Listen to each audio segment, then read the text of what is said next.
Did you know that epilepsy affects over 3 million Americans of all ages, more than multiple sclerosis, cerebral palsy, muscular dystrophy, and Parkinson's disease combined? Almost 500 new cases of epilepsy are diagnosed every day in the United States. Epilepsy affects 50 million people worldwide. Did you know that epilepsy can develop at any age and can be a result of genetics, stroke, head injury, and many other factors? Historically, epilepsy research has been underfunded. Federal dollars spent on research pale in comparison to those spent on other illnesses, many of which affect fewer people than epilepsy.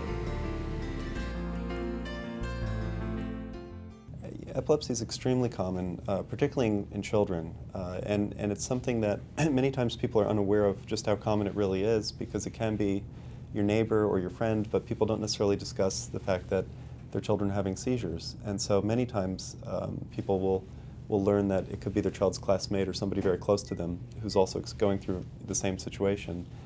And but all the pediatricians and the neurologists are very busy with epilepsy because it's such a common condition. And so what the Saravos have done is they've provided a Rhode Island-based service that is helping families connect, helping families get the information they need, and helping them learn to deal with the condition that's so difficult for families sometimes to do on their own. And it's really the only Rhode Island service focused in the state that's doing that and helping kids and families directly with this condition.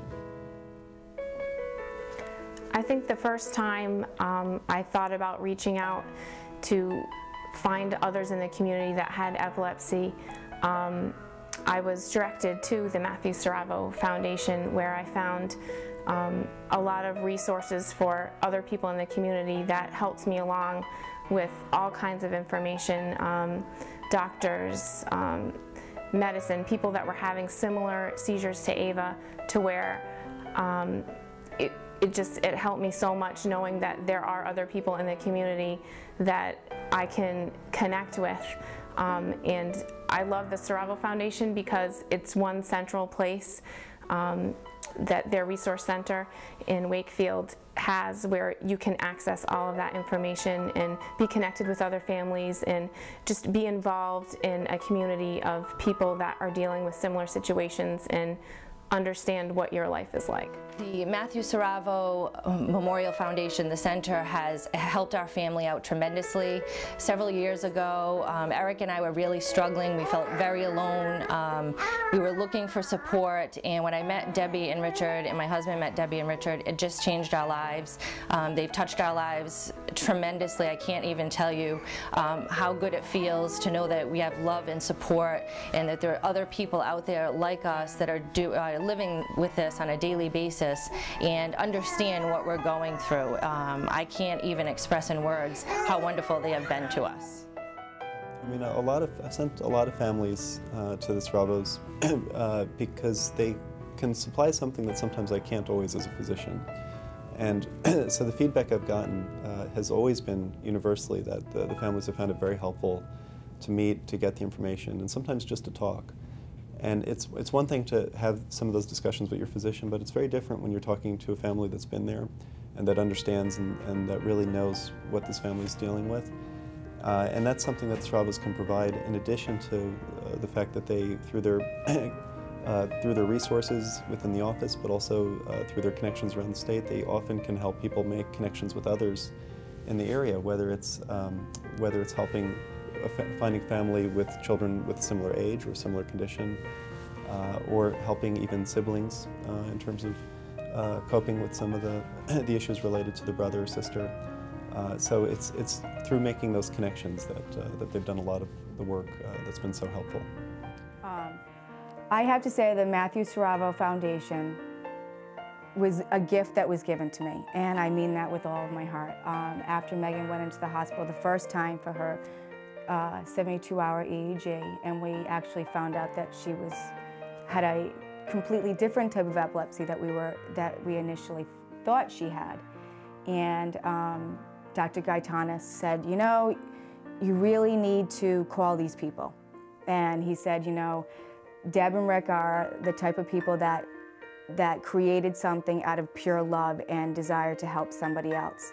And you I think he could see in my eyes on how incredibly overwhelmed and scared I was at that point. The Matthew Saravo Memorial Foundation has been a great resource for us in a lot of ways. I think first and foremost, we got connected with the support group, the Discovering ME support group, and that has just been terrific for our whole family. We've met some other families and made some good friends that way. We have had the opportunity to talk with other families about what their challenges are, to sort of compare notes on medications and doctors and you know, just sort of the different challenges that everybody's facing. So that's been great. And because the Matthew Saravo Memorial Foundation supports the support group, that's, you know, just been first and foremost the biggest thing, because that we got connected with that support group very early on, and that's been a huge help to us. When we consider the fact that about 1% of people have epilepsy, and it's such a common condition, and you compare that with other medical conditions that receive high levels of research funding, which are much less common, it really demonstrates, I think, the need for continued research and support. And then you couple that with the fact that so many kids have seizures that we can't treat with our available medications. So about 30% to 40% of kids are kids that are not going to respond to the medications we have available, and that really highlights the need for continued research and continued improvements in the area. And that's one reason that the Saravos have chosen research as one of the areas that they want to help. And so they've helped fund a project through CURE in the previous year, and have now made a commitment to working with scientists, neuroscientists, and physicians at Brown University to help advance some of the epilepsy research that's happening right here within Rhode Island. And that's going to hopefully have a direct impact in improving the health and well-being of the kids that we're working with. The Matthew Saravo Foundation has been wonderful for all of us as a family. I mean, we've partaken in the Snow Angel Ball and been very involved with that. I'm on the board of directors, and also Taylor, actually, my daughter, ran one year in the run. TJ and Taylor's grandparents also walk it or do the run as well. And just having that whole environment of other people that do have epilepsy and that are involved with this program and raising money for an awareness for epilepsy. Because I think many years ago, as you know, I'm finding out as I talk to people, so many people I know have epilepsy and we never knew it and can't believe the people that have it.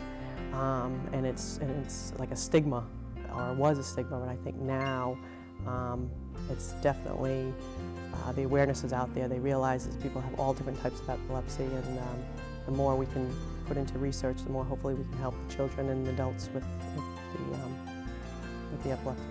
When we first found out about James's diagnosis with infantile spasms and what has since developed, multiple seizure types that he's shown at various points in time, we looked up to see what are the treatments, what are the possibilities.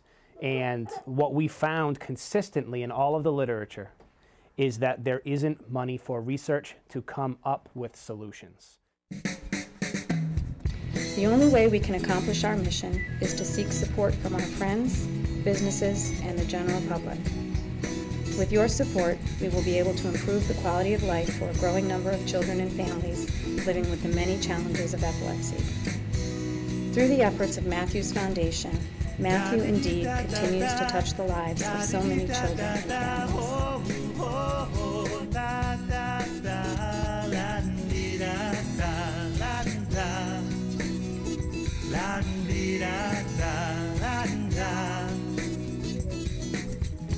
Life's a journey full of paths and dreams. We follow our hearts, seen through seeing. No one knows what life will bring tomorrow, for seasons will change. It's a guide for us to follow, 'cause we're all on the road that we choose to follow. No destination promised, just a journey through tomorrow. Breezy autumn days, Winds that always change. Whoa, whoa, whoa, watch them change. When she walks on by, passing by. When she walks on by, passing by.